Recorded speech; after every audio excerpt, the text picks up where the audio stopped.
সবাইকে কাঁদিয়ে না ফেরার দেশে ইনকিলাব মঞ্চের মুখপাত্র শরীফ ওসমান হাদি। বিক্ষোভে উত্তাল সারা দেশ, হত্যাকারীদের বিচার দাবি।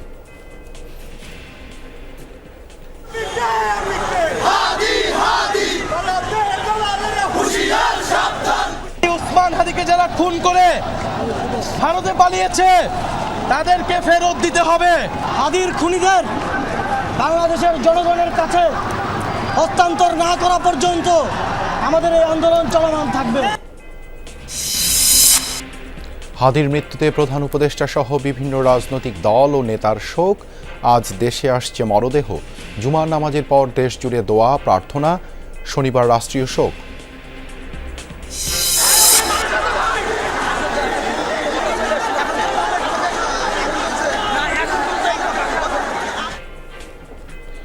রাতে বিভিন্ন স্থাপনায় হামলা ভাঙচুর। প্রথম আলো ও ডেইলি স্টার ভবনে আগুন।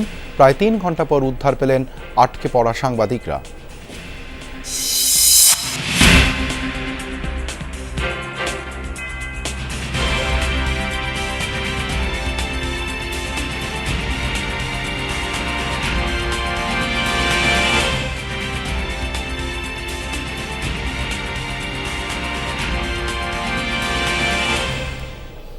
আমন্ত্রণ যমুনা নিউজে আপনাদের সঙ্গে আছি আমি দেবাশিস রঞ্জন সরকার। এতক্ষণ শিরোনাম দেখছিলেন। ইনকিলাব মঞ্চের মুখপাত্র ঢাকা ৮ আসনের সম্ভাব্য প্রার্থী শরীফ ওসমান হাদি মারা গেছেন। তার মৃত্যুর খবর জানানো হয়েছে সরকারের তরফে। সিঙ্গাপুর জেনারেল হাসপাতালে বৃহস্পতিবার রাত 9:30টায় তার লাইফ সাপোর্ট খুলে নেওয়া হয়। এরপরই হাদির ভেরিফাইড ফেসবুক পেজ ও ইনকিলাব মঞ্চ থেকে লিখিত ঘোষণা আসে। গত 12 ডিসেম্বর গণসংযোগের জন্য রাজধানীর বিজয়নগর এলাকায় চলন্ত মোটরসাইকেল থেকে হাদিকে গুলি করা হয়। গুলিটি তার মাথায় লাগে। গুরুতর আহত অবস্থায় তাকে ঢাকা মেডিকেল কলেজ হাসপাতালে অস্ত্রোপচারের পর ঢাকার এভার কেয়ার হাসপাতালে স্থানান্তর করা হয়। এরপর উন্নত চিকিৎসার জন্য নেওয়া হয় সিঙ্গাপুরে।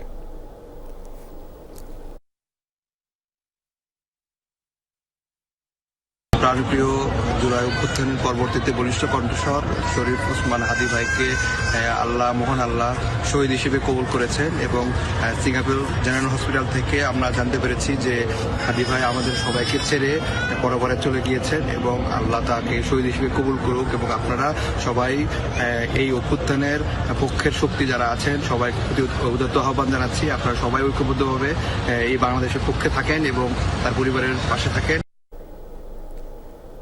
জুলাই যোদ্ধা ও ইনকিলাব মঞ্চের মুখপাত্র শরীফ ওসমান বিন হাদিকে হত্যার প্রতিবাদ জানিয়েছেন বিভিন্ন ছাত্র সংগঠন ও রাজনৈতিক দলের নেতারা। রাতভর বিক্ষোভ চলে শাহবাগ ও ঢাকা বিশ্ববিদ্যালয় এলাকায়। হত্যাকারীদের গ্রেপ্তার করে দৃষ্টান্তমূলক বিচার দাবি করেন তারা। এ সময় জুমার নামাজের পর ওসমান হাদির জন্য দোয়া ও বিকেলে শাহবাগে আগ্রাসন বিরোধী সমাবেশের ঘোষণা আসে। জুলাই আন্দোলনের সকল শক্তিকে ওই সমাবেশে যোগ দেওয়ার আহ্বান জানানো হয়।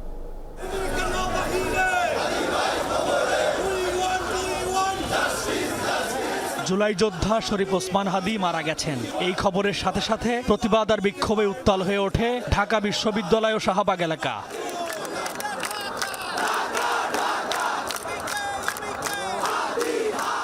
রাতে শাহবাগে বিক্ষোভে যোগ দেন জুলাই আন্দোলনের নেতা নাহিদ ইসলাম, আসিফ মাহমুদ, মাহফুজ আলম সহ জুলাই যোদ্ধারা। বিক্ষোভ সমাবেশে জুলাই যোদ্ধারা বলেন, এ লড়াই কেবল একজন হাদি হত্যার বিচার নয়, বরং দেশের সার্বভৌমত্ব রক্ষার লড়াই। ওসমান হাদিকে হত্যার মাধ্যমে বাংলাদেশের বিরুদ্ধে যুদ্ধ ঘোষণা করা হয়েছে। খুনিদের হস্তান্তর না করা পর্যন্ত এই লড়াই চলমান থাকবে। যেই ওসমান হাদিকে যারা খুন করে ভারতে পালিয়েছে তাদেরকে ফেরত দিতে হবে। তাদেরকে ফেরত দেওয়ার আগ পর্যন্ত ভারতের সাথে আমাদের কোনো ধরনের সম্পর্ক থাকতে পারে না। আমরা এই শাহবাগে আজকে এসেছি, শাহবাগে আমাদের আন্দোলন অব্যাহত থাকবে। শরীফ ওসমান হাদিকে হত্যার মাধ্যমে বাংলাদেশের জনগণের বিরুদ্ধে যুদ্ধ ঘোষণা করেছে। হাদির খুনিদের বাংলাদেশের জনগণের কাছে হস্তান্তর না করা পর্যন্ত আমাদের এই আন্দোলন চলমান থাকবে। ভারতকে শুনতে হবে বাংলাদেশের জনগণের কথা। ভারতের এই ব্যাকইয়ার্ডে এই 18 কোটি মানুষের সাথে আপনারা যদি মনে করেন খেল তামাশা করবেন, আপনারা যদি মনে করে থাকেন আপনারা বাংলাদেশের ভিতরে ঢুকে এই দেশের সূর্য সন্তানদেরকে হত্যা করে পার পেয়ে যাবেন, তাহলে আমরা বলবো আমাদের যেরকম গুম হারাম হয়েছে আপনাদেরও গুম হারাম হবে।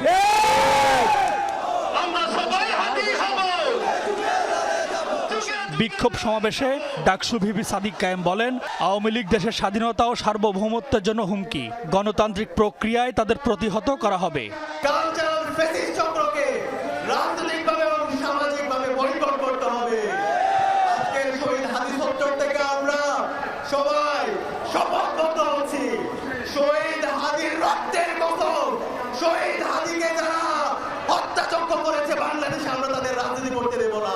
হাদির হত্যাকাণ্ডের বিচার এবং দোষীদের অতি দ্রুত শাস্তির আওতায় আনতে হবে।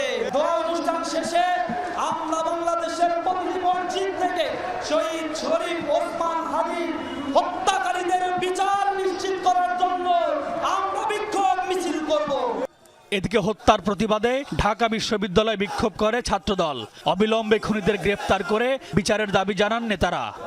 তার এই আত্মত্যাগ বাংলাদেশের মানুষ ইতিহাস গড়ে স্মরণ রাখবে। শরীফ ওসমান হাদির মৃত্যুর ঘটনায় পুলিশকে সুস্পষ্ট ব্যাখ্যা দিতে হবে এবং যারা হত্যাকাণ্ডে জড়িত তাদেরকে অনতিবিলম্বে গ্রেফতার করার দাবি জানিয়ে সিঙ্গাপুর থেকে ওসমান হাদির মরদেহ ঢাকায় পৌঁছাবে সন্ধ্যায়। পরিস্থিতি স্বাভাবিক রাখতে সকলের প্রতি আহ্বান জানিয়েছেন জুলাই যোদ্ধারা। M A Aziz, Jamuna news, Dhaka. ইনকিলাব মঞ্চের মুখপাত্র ঢাকা ৮ আসনের সম্ভাব্য প্রার্থী শরীফ ওসমান হাদি হত্যার সাথে জড়িত অপরাধীদের দ্রুত আইনের আওতায় আনা হবে বলে জানিয়েছেন প্রধান উপদেষ্টা ডক্টর মোহাম্মদ ইউনূস। বৃহস্পতিবার রাতে জাতির উদ্দেশ্যে দেয়া ভাষণে দেশের সকল নাগরিকদের ধৈর্য ধরার আহ্বান জানান তিনি। পাশাপাশি ওসমান হাদির মৃত্যুতে আগামী শনিবার একদিনের রাষ্ট্রীয় শোক ঘোষণা করেছেন প্রধান উপদেষ্টা। শুক্রবার বাদ জুমা প্রতিটি মসজিদে বিশেষ দোয়া মোনাজাত করা হবে। সিঙ্গাপুরে চিকিৎসাধীন জুলাই গণঅভ্যুত্থানের সম্মুখভাগের অকুতোভয় যোদ্ধা ও ইনকিলাব মঞ্চের মুখপাত্র শরীফ ওসমান হাদি আর আমাদের মাঝে নেই। ইন্না লিল্লাহি ওয়া ইন্না ইলাইহি রাজিউন। শরীফ ওসমান হাদির এই অকাল মৃত্যুতে আমি গভীর শোক ও দুঃখ প্রকাশ করছি। তার প্রয়াণ দেশের রাজনৈতিক ও গণতান্ত্রিক পরিসরে এক অপূরণীয় ক্ষতি। শরীফ ওসমান হাদির অকাল মৃত্যুতে আগামী শনিবার একদিনের রাষ্ট্রীয় শোক ঘোষণা করছি। এই উপলক্ষে শনিবার দেশের সব সরকারি, আধা সরকারি, স্বায়ত্তশাসিত প্রতিষ্ঠান, শিক্ষা প্রতিষ্ঠান সহ সরকারি বেসরকারি ভবন এবং বিদেশে বাংলাদেশ মিশনগুলোতে জাতীয় পতাকা অর্ধনমিত থাকবে। এই নৃশংস হত্যাকাণ্ডের সঙ্গে জড়িত সকল অপরাধীকে দ্রুত আইনের আওতায় আনা হবে এবং তাদের বিরুদ্ধে সর্বোচ্চ শাস্তি নিশ্চিত করা হবে। এই বিষয়ে কোনো ধরনের শৈথিল্য দেখানো হবে না। বিপ্লবী রক্তে উজ্জীবিত এই তরুণ নেতা ওসমান হাদি ছিলেন প্রতিবাদের অনন্য প্রতীক। আমরা এখন গণতান্ত্রিক উত্তরণের চূড়ান্ত পর্যায়ে উপনীত হয়েছি। শহীদ হাদি ছিলেন এই প্রক্রিয়ার অবিচ্ছেদ্য অংশ। তার একান্ত ইচ্ছা ছিল আসন্ন নির্বাচনে প্রতিদ্বন্দ্বিতা করে নতুন বাংলাদেশ বিনির্মাণের পরবর্তী ধাপে সক্রিয় ভূমিকা রাখা। অত্যন্ত দুঃখের বিষয়, তার এই মহতী ইচ্ছা অপূর্ণ রয়ে গেল। তার স্বপ্ন বাস্তবায়নের দায় আজ সমগ্র জাতির কাঁধে ন্যস্ত। আগামী দিনগুলোতে আমাদের সবাইকে ধৈর্য, সংযম, সাহস ও দূরদর্শিতার সঙ্গে এগিয়ে যেতে হবে, যাতে নির্বাচন ও গণতন্ত্রের শত্রু ফ্যাসিস্ট সন্ত্রাসী অপশক্তিকে চূড়ান্তভাবে পরাজিত করা যায়। এই শোকের মুহূর্তে আসুন আমরা শহীদ শরীফ ওসমান হাদির আদর্শ ও ত্যাগকে শক্তিতে পরিণত করি, ধৈর্য ধারণ করি, অপপ্রচার ও গুজবে কান না দেই এবং যে কোনো হঠকারী সিদ্ধান্ত থেকে বিরত থাকে। যারা দেশকে অস্থিতিশীল করতে চান তাদের ফাঁদে পা না দিয়ে আসুন আমরা সবাই ঐক্যবদ্ধভাবে গণতন্ত্র, ন্যায় বিচার ও গণমানুষের অধিকার প্রতিষ্ঠার পথে অবিচল পদক্ষেপে এগিয়ে যাই। এটাই হবে শহীদ হাদির প্রতি আমাদের প্রকৃত শ্রদ্ধা। কারওয়ান বাজার প্রথম আলো কার্যালয়ের সামনে আছেন সহকর্মী রেদওয়ান আহমেদ। এবারে যাচ্ছি তার কাছে। রেদওয়ান, এখন কারওয়ান বাজার এলাকার পরিস্থিতি কি? দেবাশিস, কারওয়ান বাজার এলাকার পরিস্থিতি কিন্তু খুবই থমথমে, কেননা রাতভর এই প্রথম আলো অফিসের সামনে ফায়ার সার্ভিসের 5টি ইউনিট কাজ করছিলেন এবং সকাল 7টার কিছুক্ষণ পরপরই কিন্তু একটি অনাকাঙ্ক্ষিত ঘটনা ঘটে যায়। আমার ঠিক পেছনেই দেখতে পাচ্ছেন যে এই কারওয়ান বাজারের এই প্রথম আলো অফিসটির সামনেই যেই ইলেকট্রিকের যেই তারটি রয়েছে, অর্থাৎ এই ট্রান্সমিটারের সামনের পাশে যেই খুঁটিটিতে, সেই খুঁটিটিতেই কিন্তু বিদ্যুতায়িত হয়ে 2জন ফায়ার সার্ভিস, আলমগীর হোসেন এবং আরেকজন শরীফুল ইসলাম, এই 2জন কিন্তু বেশ গুরুতর আহত অবস্থায় তাদেরকে ঢাকা মেডিকেল কলেজ হাসপাতালে নিয়ে যাওয়া হয়েছে ইতিমধ্যে। এবং সারা রাতভরই কিন্তু আগুন নিয়ন্ত্রণের কাজে তারা 2জন ছিলেন এবং এই ভবনটির পাশে যে বিদ্যুতের লাইনটিতে যে বিদ্যুৎ সংযোগ বিচ্ছিন্ন করা হয়নি, সেই বিষয়টিও কিন্তু ফায়ার সার্ভিসের কর্মীরা অবগত ছিলেন না, যার কারণেই কিন্তু এই দুর্ঘটনাটি ঘটেছে। এবং রাতভর এই ফায়ার সার্ভিসের 5টি ইউনিট এই কারওয়ান বাজারের প্রথম আলো এই ভবনটিতে অগ্নি নির্বাপনের কাজ করে এবং রাত 3:30 নাগাদ কিন্তু এই অগ্নি নির্বাপন করা হয়। এবং তারপরই আমরা শুনছিলাম ফায়ার সার্ভিসের একজন সহকারী পরিচালক, তিনি আমাদের জানাচ্ছিলেন যে এই পুরো ঘটনার পর যখন এরকম একটি মর্মান্তিক ঘটনা ঘটে যায়, তারপর কিন্তু প্রায় 1 ঘন্টার মতন এই উদ্ধার কাজ, এই অগ্নি নির্বাপনের কার্যক্রম বন্ধ ছিল। এই যে 2জন আহত হয়েছেন তাদেরকে কিন্তু ঢাকা মেডিকেল কলেজ হাসপাতালে ইতিমধ্যে নেওয়া হয়েছে। তাদের মধ্যে আলমগীর হোসেনের অবস্থা কিন্তু খুবই গুরুতর, তিনি মারাত্মকভাবে আহত হয়েছেন এবং এই লাইনটি যেহেতু একটি 440 লাইন, যার কারণে কিন্তু তিনি খুব সংকটাপন্ন অবস্থায় তাকে ঢাকা মেডিকেল কলেজ হাসপাতালে নিয়ে যাওয়া হয়েছে।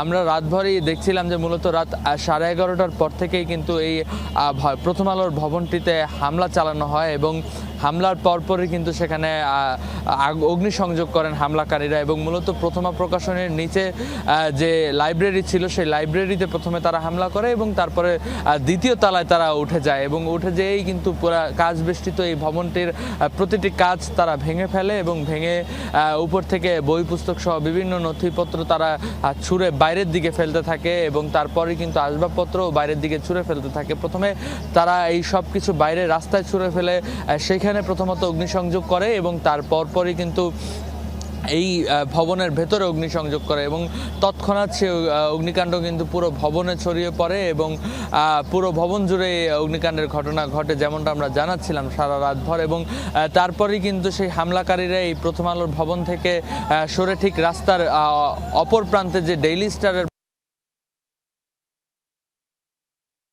এবং এরই মধ্যে আমরা দেখতে পাচ্ছি যে এই যে প্রথম আলো ভবনের অপর দিকে যে ডেইলি স্টারের ভবনটি, সেই ভবনেও হামলাকারীরা হামলা চালিয়েছে এবং ঠিক তার পরপরই কিন্তু আমরা দেখেছি যে এই দুটি ভবনের মধ্যে এই প্রথম আলোর ভবনটির কোনো কর্মচারীরা ছিলেন না, তবে ডেইলি স্টারের ভবনের মধ্যে কিন্তু সাংবাদিকরা অনেকে আটকা পড়েছিলেন, যাদেরকে পরবর্তীতে ফায়ার সার্ভিসের কর্মীরা গভীর রাতে তাদেরকে উদ্ধার করে।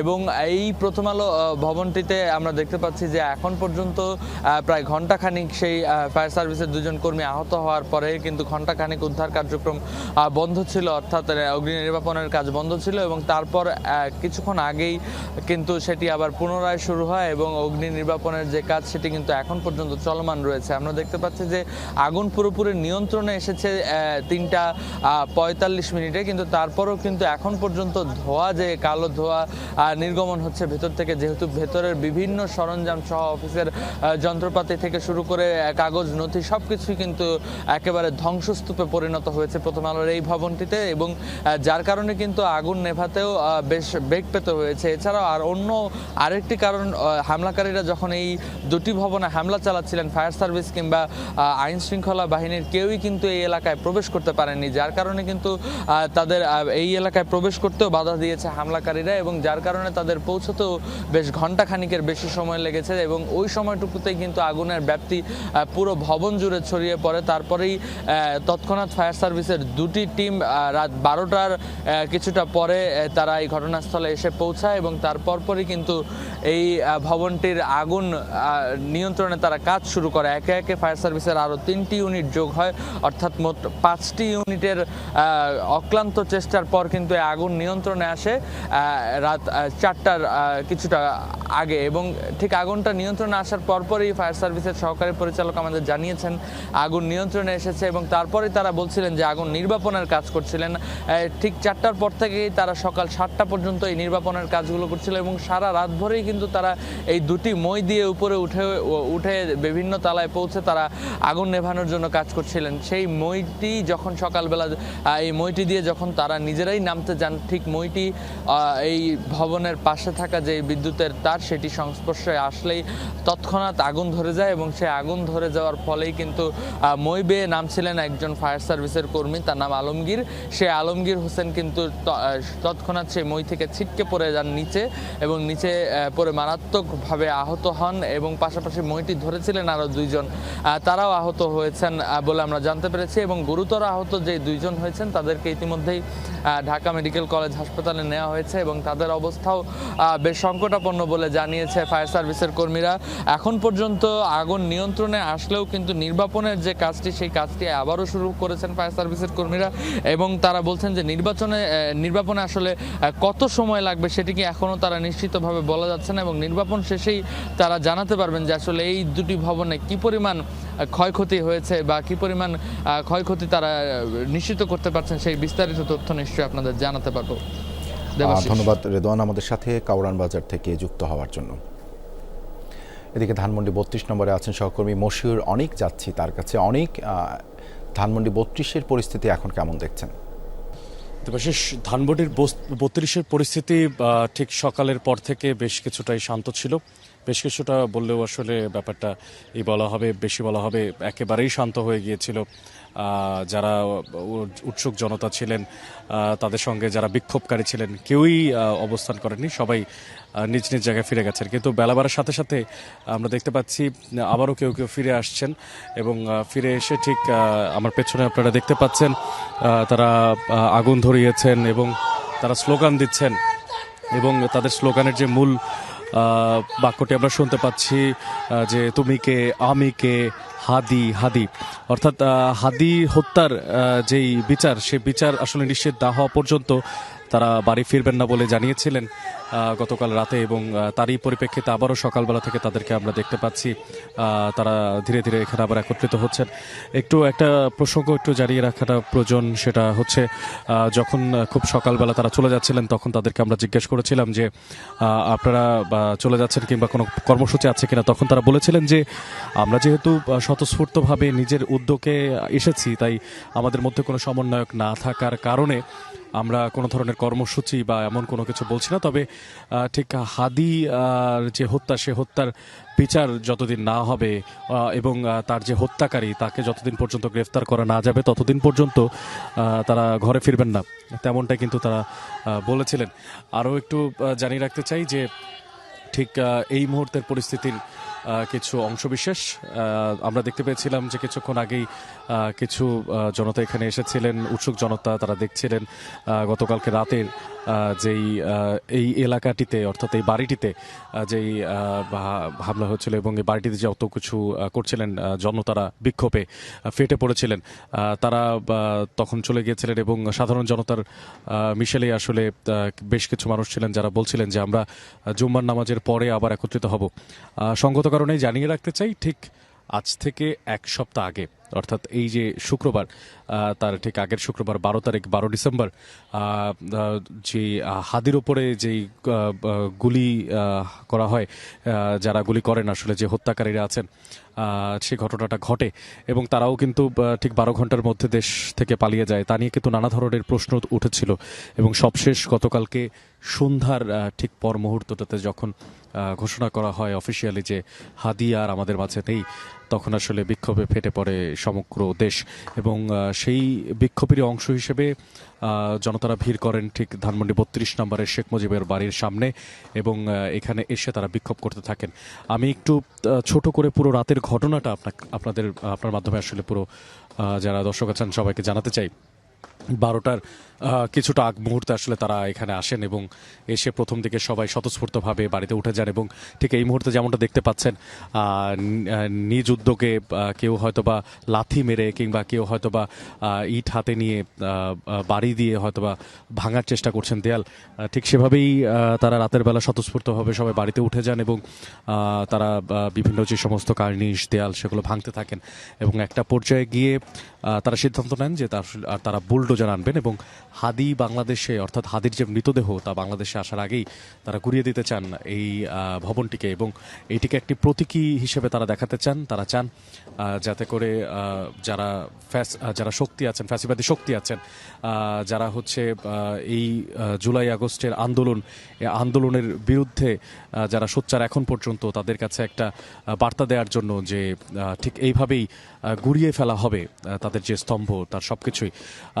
তারপরেই তারা সেখানে বুলডোজার নিয়ে আসা হয়, মূলত সেটিকে ভেপো বলা চলে এবং সেই ভেপো দিয়ে তারা হচ্ছে বাড়ির যে সামনের অংশ সেটিকে ভাঙার চেষ্টা করতে থাকেন এবং একটা পর্যায়ে তারা ব্যর্থ হন, কিছুটা অংশ ভাঙতেও পারেন।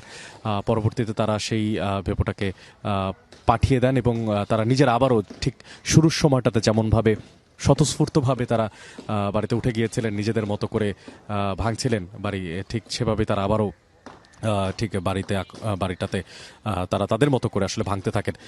তার মাঝখানে আসলে দুটো ঘটনা ঘটে, যে দুটো ঘটনার একটিতে একজনের আহত আমরা দেখিয়েছিলাম এবং আরেকটিতে সৌভাগ্যবশত কেউ আহত হননি।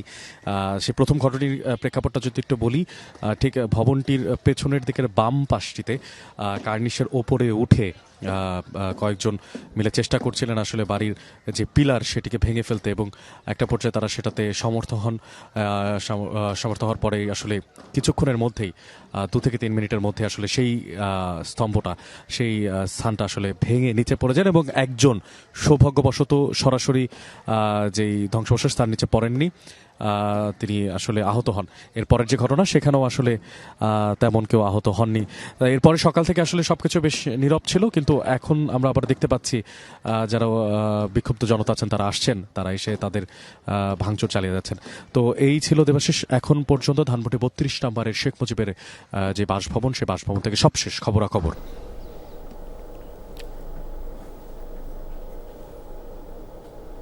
অনেক ধন্যবাদ আপনাকে আমাদের সাথে যুক্ত হবার জন্য। শাহবাগে আছেন সহকর্মী শামীম রেজা, যাচ্ছি এবারে তার কাছে। শামীম, বিক্ষোভকারীরা এই মুহূর্তে কোথায় অবস্থান নিয়েছেন, তারা কি বলছেন? তবে সকাল থেকে আসলে যেহেতু এই এলাকাটা হাসপাতাল কেন্দ্রিক, এজন্য একটা সাইড তারা আসলে খুলে দিয়েছিলেন এবং এরপরেই আসলে গাড়ি চলাচল আসলে শুরু হয়। তবে কিছুক্ষণ আগে তারা আবারও রাস্তাটা বন্ধ করে দিয়েছিলেন। তবে আজ এই এলাকার বিশ্ববিদ্যালয় পরীক্ষা থাকার কারণে তারা আবারও সড়কটা উন্মুক্ত করে দিয়েছেন। এক সাইডের যে বাংলা মোটর থেকে শাহবাগ কেন্দ্রিক যে রোডটা, শুধুমাত্র সেই সড়কটাই এখন পর্যন্ত উন্মুক্ত করে দিয়েছেন তারা। তারা বলছেন যে আধা ঘন্টা থেকে বা 1 ঘন্টা পরে তারা আসলে এই সড়কটা আবারও বন্ধ করে দিবেন। এবং কিছুক্ষণ আগে এখানে যারা বিক্ষোভকারীরা ছিলেন তারা ঘোষণা দিয়েছেন যে রাজধানী সহ তারা সারা দেশে ব্লকেড কর্মসূচি ঘোষণা করবেন এবং ওসমান হাদির এই মৃত্যুর ঘটনায় আসলে তারা এই ব্লকেড কর্মসূচি ঘোষণা করেছেন। তারা আসলে বলছেন যে হাদির উপর যে হামলার ঘটনা ঘটেছে এবং যে হামলার মধ্য দিয়ে হাদি শহীদ হয়েছে, এটা আসলে জুলাই যোদ্ধাদের উপর হামলা, এমনটাই তারা দাবি করছেন। একটু যদি জানিয়ে রেখে, আসলে হাদির মৃত্যু খবর সারা দেশে ছড়িয়ে পড়ার পর থেকেই আসলে বৃহস্পতিবার রাতে শাহবাগ এলাকায় জড়ো হতে শুরু করেন শিক্ষার্থী সহ সাধারণ মানুষ এবং এইসব বিক্ষোভকারীরা আসলে সেই রাত থেকেই আসলে এই শাহবাগ মেরে অবস্থান নিয়ে বিক্ষোভ করছেন, যেটা এখনো চলমান আছে। তারা এখন আসলে মিছিল করছেন, সেই মিছিলে তাদের প্রতিধ্বনি এরকম তুমিতে আমিতে হাদি হাদি এমন ধরনের মিছিল, এমন ধরনের প্রতিবাদী এমন ধরনের প্রতিবাদী বিক্ষোভ দিয়েই আসলে তারা তাদের বিক্ষোভ কর্মসূচি অব্যাহত রেখেছেন এবং তারা বলছেন যে হাদির এই মৃত্যুর ঘটনায় যারা জড়িত তাদের যথাযথভাবে বিচারের আওতায় আনতে হবে এবং সেই সব আসামিরা যে যেখানেই থাকুক না কেন তাদেরকে গ্রেপ্তারের দাবি জানান। একই সাথে হাদিকে গুলির পর আসলে এইসব আসামিরা দেশ ছেড়ে যে পালিয়ে গেল এই দায়ও সরকারকে নিতে হবে, এমনটাই তারা দাবি করছেন। তারা বলছেন এত অল্প সময়ের মধ্যে আসামিরা কিভাবে আসলে তাদের মিশন শেষ করে পার্শ্ববর্তী একটি দেশে চলে যেতে পারে এমন প্রশ্ন রাখেন এবং এই আইন শৃঙ্খলার এই অবনতির জন্য আসলে বিক্ষোভকারীরা স্বরাষ্ট্র উপদেষ্টা এবং আইন উপদেষ্টার পদত্যাগও দাবি করেন। এ সময় তারা আসলে বলছিলেন যে আগামী 24 ঘন্টার মধ্যেই এই আইন উপদেষ্টা এবং স্বরাষ্ট্র উপদেষ্টাকে পদত্যাগের আহ্বান তারা জানান এবং তারা বলছেন যে হাদির এই গুলির ঘটনায় হাদির যে মৃত্যু হয়েছে এই মৃত্যুর ঘটনায় আসামিদের যথাযথ আইনি প্রক্রিয়ার মধ্যে না আনা পর্যন্ত তাদের যে বিক্ষোভ কর্মসূচি সেই বিক্ষোভ কর্মসূচি অব্যাহত থাকবে, এমনটাই বলছেন এখানে অবস্থান করা বিক্ষোভকারীরা এবং তারা বলছেন সরকারের পক্ষ থেকে সুনির্দিষ্ট রোডম্যাপ না দেওয়া পর্যন্তই তারা তাদের এই ব্লকেট কর্মসূচি অব্যাহত রাখবেন। দেবাশিস, ধন্যবাদ শামীম যুক্ত হওয়ার জন্য। ইনকিলাব মঞ্চের মুখপাত্র ওসমান হাদির মৃত্যুর খবরে ঢাকা সহ দেশের বিভিন্ন স্থানে বিক্ষোভ করে উত্তেজিত জনতা। প্রথম আলো, ডেইলি স্টার সহ ভাঙচুর ও অগ্নিসংযোগ করা হয়। এতে আটকা পড়েন সংবাদকর্মীরা। ধোঁয়ার কুণ্ডলী ও আগুনের তাপে বের হতে পারেনি কেউ। পরে ছাদে অবস্থান নেয় সংবাদকর্মীরা। একই সময়ে ধানমন্ডি 32 নম্বরে শেখ মুজিবের বাড়িতে ভাঙচুর চালায় বিক্ষোভকারীরা। এছাড়া উত্তরা, নতুন বাজার সহ বিভিন্ন স্থানে বিক্ষোভ করে উত্তেজিত জনতা। ওসমান হাদির মৃত্যুর খবর আসে বৃহস্পতিবার রাত 9:30টায়। এরপর থেকেই বিক্ষোভ হতে থাকে রাজধানীর বিভিন্ন স্থানে। আগুন দেয়া হয় প্রথম আলোর কার্যালয়ের একটি ভবনে। কয়েক ঘন্টার চেষ্টায় আগুন নিয়ন্ত্রণে আনে ফায়ার সার্ভিস। ভাঙচুরের পাশাপাশি লুট করা হয় প্রথমা প্রকাশনীর বই ও গুরুত্বপূর্ণ নথি। ইনকিলাব মঞ্চের হাজিরে গুলি করা হয়েছে, তারা এই সংবাদটাকে কিভাবে বিকৃতি করে প্রকাশ করছে আপনারা হয়তোবা তাদের পেজ বা এই ঘাটলে দেখতে পারবেন। হাতবে মারা গেছে 1 সপ্তাহ বড়, কেন ওই আসামিরা ওই খুনিরা কেন এখনো গ্রেপ্তার হয় নাই কেন? দোতলায় দাওয়া দাওয়া করে আগুন জ্বলতেছিল।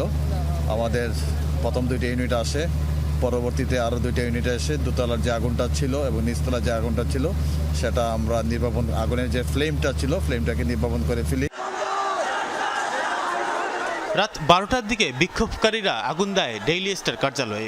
আগুনের তীব্রতা মুহূর্তে পৌঁছায় ভবনের 3য় তলায়। কালো ধোঁয়ায় ছেয়ে যায় চারপাশ। প্রথম আলো ভবনে আগুন দেওয়ার পর বিক্ষুব্ধ জনতা এগিয়ে আসে ডেইলি স্টার ভবনের দিকে এবং তারা এই ভবনটিতে আগুন ধরিয়ে দেয়। মুহূর্তেই এই ভবনটি পরিণত হয় ধ্বংসযজ্ঞে।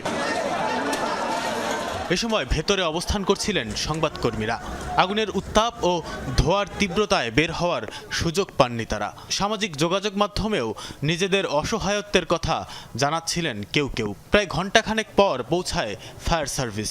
এক পর্যায়ে আগুন কিছুটা নিয়ন্ত্রণে আসলেও উদ্ধার কার্যক্রম শুরু করা যায়নি। আমার ফোন দিছে আমার ভাই যে নিচে আগুন লাগাতে শিগগির উপর নিচে নামো। পরে আমি যখন দরজা মেলছি, মেলার পর দেখি এত ধুমা, আমি চোখে কিচ্ছু দেখি না। রাত 4টা পর্যন্ত ভবনের বিভিন্ন স্থানে আগুন দেখা যায়। আগুন নিয়ন্ত্রণের চেষ্টা চালিয়ে যান ফায়ার ফাইটাররা। ভোরে আগুন পুরোপুরি নিয়ন্ত্রণে আসে। এরপর হামলাকারীরা যায় ছায়ানটে। ভবনের 4 তলা পর্যন্ত ভাঙচুরের পাশাপাশি গুরুত্বপূর্ণ নথি নষ্ট করা হয়। এ ঘটনার পর সব ধরনের কার্যক্রম স্থগিত করে ছায়ানট।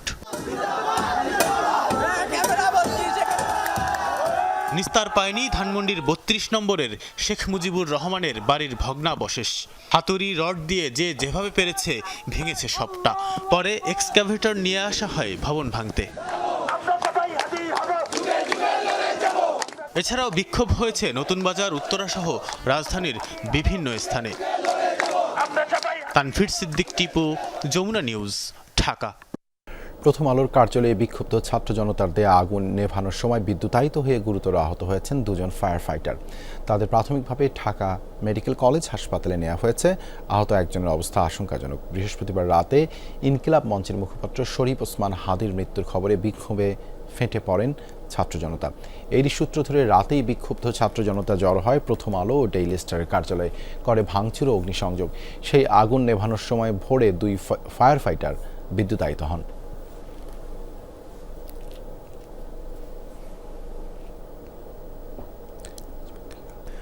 ক্ষমতার মোহ নয়, বরং মানুষের মুক্তির আকুতি যাকে তাড়িয়ে বেরিয়েছে রাজপথ থেকে রাজপথে, তিনি শরীফ ওসমান হাদি। প্রতিকূল স্রোতের বিপরীতে নৌকা বাওয়া এক নিঃসঙ্গ নাবিক। বারবার আঘাত এসেছে, পিঠ ঠেকে গেছে দেয়ালে, তবু আদর্শের প্রশ্নে তিনি ছিলেন অটল।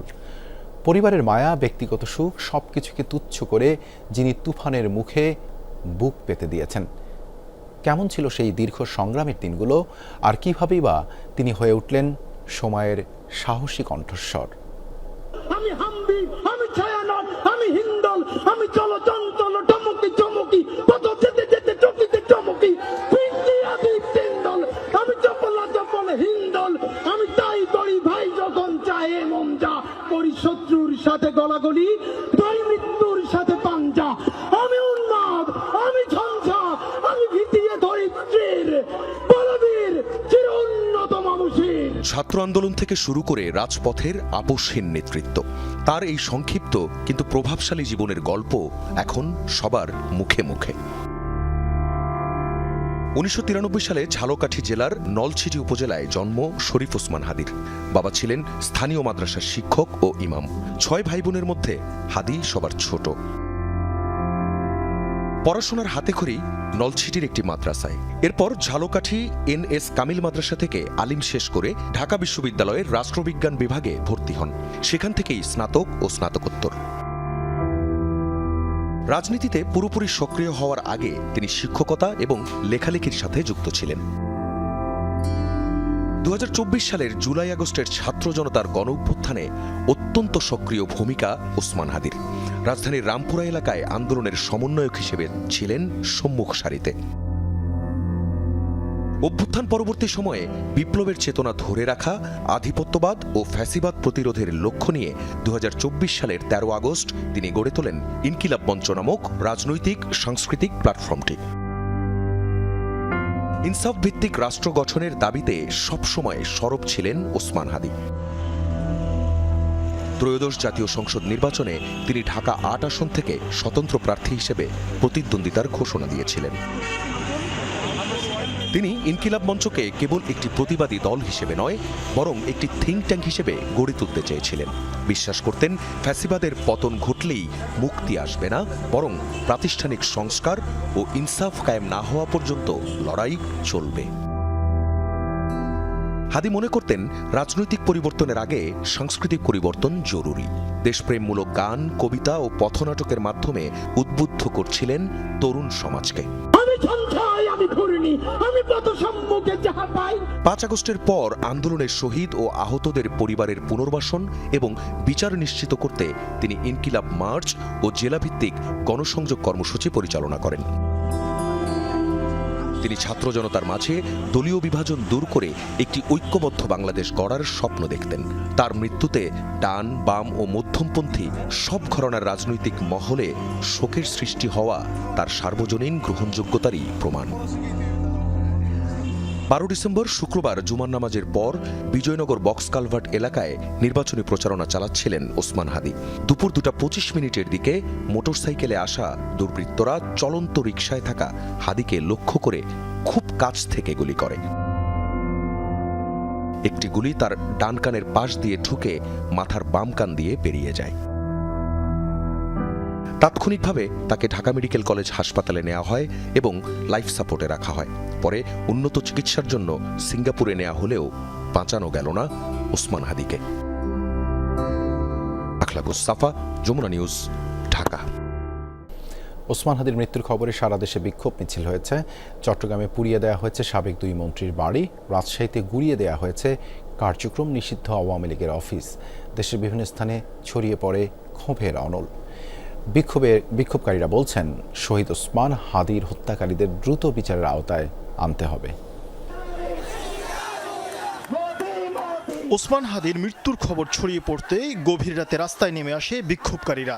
রাজশাহীতে গুড়িয়ে দেওয়া হয়েছে কার্যক্রম নিষিদ্ধ আওয়ামী লীগের মহানগর অফিস। মিছিল করে এনসিপি, ছাত্রদল, শিবির সহ বিভিন্ন রাজনৈতিক দল ও সংগঠনের কর্মীরা। চট্টগ্রামে হামলা হয়েছে কার্যক্রম নিষিদ্ধ আওয়ামী লীগ নেতা মুহিবুল হাসান চৌধুরী নওফেলের বাড়িতে। বান্দরবানে আগুন দেওয়া হয় সাবেক মন্ত্রী বীর বাহাদুর উসুই সিং এর বাড়িতে। ওসমান হাদির মৃত্যুর খবর আসার সাথে সাথে ক্ষোভে উত্তাল হয়ে ওঠে সিলেট। রাতে নগরীর চৌহাট্টা পয়েন্টে জড়ো হয়ে বিক্ষোভ করেন ছাত্র জনতা। পরে সেখান থেকে বিক্ষোভ মিছিলটি নগরীর বিভিন্ন সড়ক প্রদক্ষিণ করে। এ সময় তারা ভারতীয় আধিপত্যবাদ বিরোধী নানা স্লোগান দিতে থাকেন। দ্রুত সময়ের মধ্যে হাদি হত্যার সাথে জড়িত সকলকে গ্রেপ্তারের দাবি জানানো হয়। বিক্ষোভ মিছিল হয়েছে রংপুরে। বেগম রোকেয়া বিশ্ববিদ্যালয়ের বিভিন্ন হল থেকে মিছিল নিয়ে মিডিয়া মোড়, পার্ক মোড় ও শহীদ আবু সাইদ চত্বর প্রদক্ষিণ করে বিক্ষোভকারীরা। লালবাগ এলাকা থেকে বিক্ষোভে অংশ নেয় কারমাইকেল কলেজের শিক্ষার্থীরাও। রাত 12:30 অবধি শাপলা চত্বর অবরোধ করে রাখা হয়। ভেঙে গড়িয়ে দেওয়া হয় জাতীয় পার্টির প্রতীক। এছাড়া গাইবান্ধায় বাস টার্মিনালের সামনে অবরোধ করে বিক্ষোভকারীরা। গাইবান্ধা পলাশবাড়ি সড়কের দুই পাশে যানবাহন চলাচল বন্ধ হয়ে যায়। এতে টার্মিনাল থেকে ছাড়তে পারেনি দূরপাল্লার কোনো বাস। খুলনা শহরের শিববাড়ি মোড় অবরোধ করে বিক্ষোভ হয়েছে। মিছিলটি শিববাড়ি মোড় থেকে কেডি অ্যাভিনিউ ঘুরে ময়লাপোতার মোড়ে যায়। এ সময় শিববাড়ি মোড়ে সড়কে টায়ার জ্বালিয়ে প্রতিবাদ জানায় বিক্ষোভকারীরা। বরিশাল নগরীর নথুল্লাবাদ এলাকায় সড়ক আটকে বিক্ষোভ করে ছাত্র জনতা। নগরীর চৌমাথা এলাকায় ঢাকা বরিশাল মহাসড়কে অবস্থান নেয় তারা। মৃত্যুর খবরে হাদির নিজ জেলা ঝালকাঠিতে ছড়িয়ে পড়ে শোকের মাতম। খুনিদের গ্রেপ্তারের দাবিতে শহরের কলেজ মোড় এলাকায় ঢাকা ঝালকাঠি মহাসড়ক অবরোধ করে জুলাই আন্দোলনকারীরা। এনসিপি, গণ অধিকার পরিষদ সহ কয়েকটি সংগঠনের নেতাকর্মীরা রাস্তায় নেমে আসে এবং বিচারের দাবি জানায়। এছাড়া কুষ্টিয়া, জয়পুরহাট, জামালপুর, পিরোজপুর, কিশোরগঞ্জ, চাঁপাইনবাবগঞ্জ সহ বিভিন্ন জেলায় বিক্ষোভ করে ইনকিলাব মঞ্চ সহ অন্যান্য সংগঠনের নেতাকর্মীরা। শরীফ ফারুকি, যমুনা নিউজ। ওসমান হাদির মৃত্যুর ঘটনায় রাজশাহীতে ভাঙচুরের ঘটনা ঘটেছে। সেখানে আছেন সহকর্মী তারেক মাহমুদ। আমরা যাচ্ছি তার কাছে। তারেক, কি বলছেন বিক্ষোভকারীরা?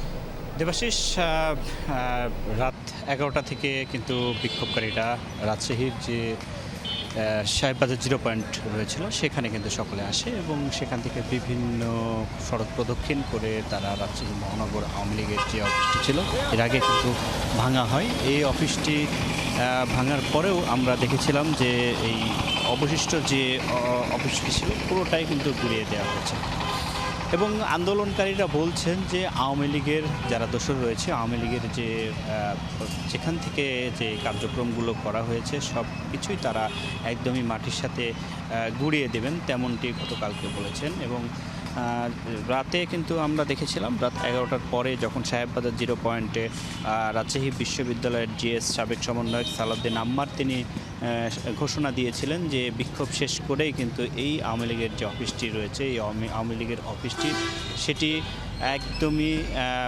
ভেঙে তারা এইখানে পাবলিক টয়লেট নির্মাণ করবেন, তিনি তেমনটি জানিয়েছেন। আমরা দেখছি যে গোটা অফিসটি একদমই ভেঙে চুরে কিন্তু একদম একটা ধ্বংসস্তূপে পরিণত হয়েছে এবং সারা রাত ধরেই আমি এই জায়গাটিতে রয়েছি এবং সকাল পর্যন্ত আছি।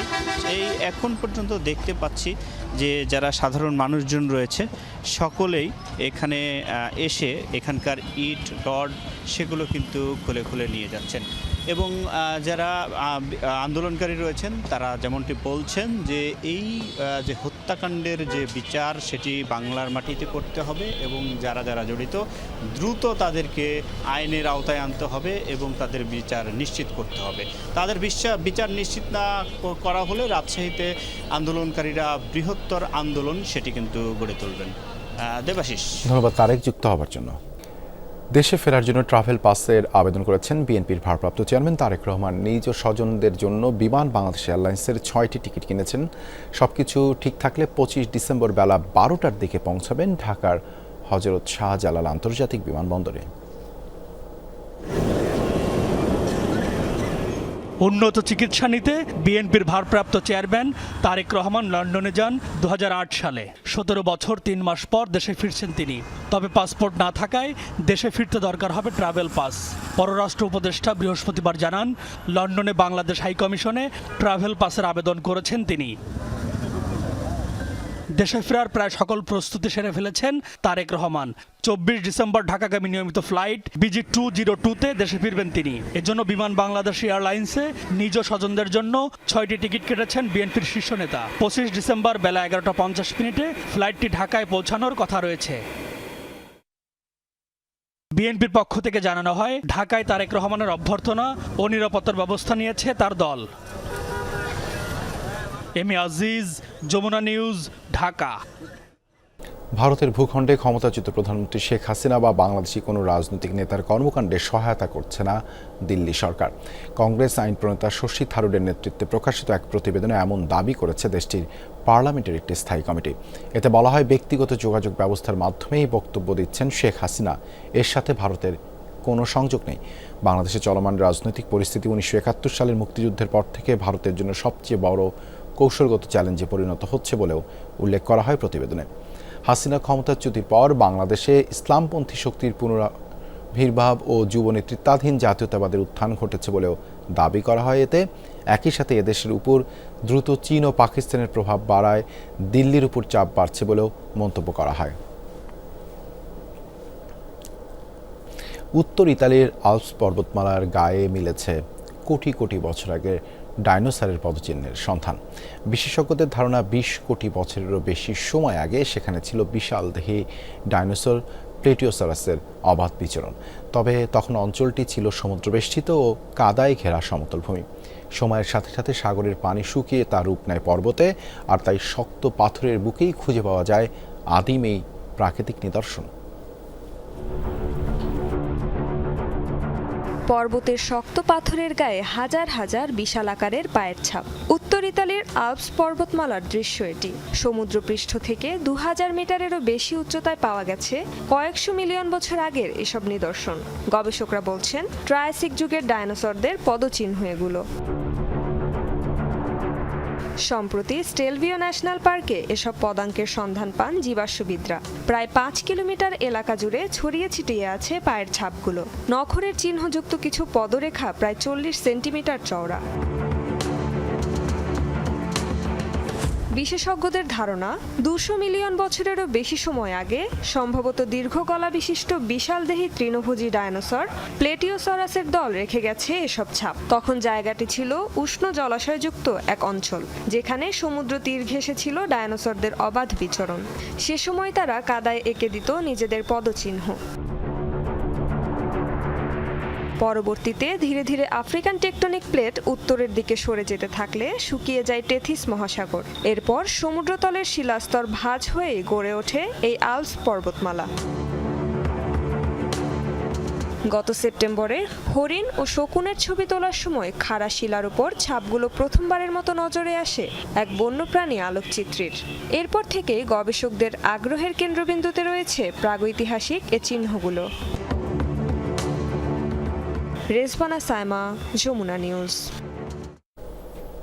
এই ছিল যমুনা নিউজে এতক্ষণ সাথে থাকার জন্য ধন্যবাদ সবাইকে।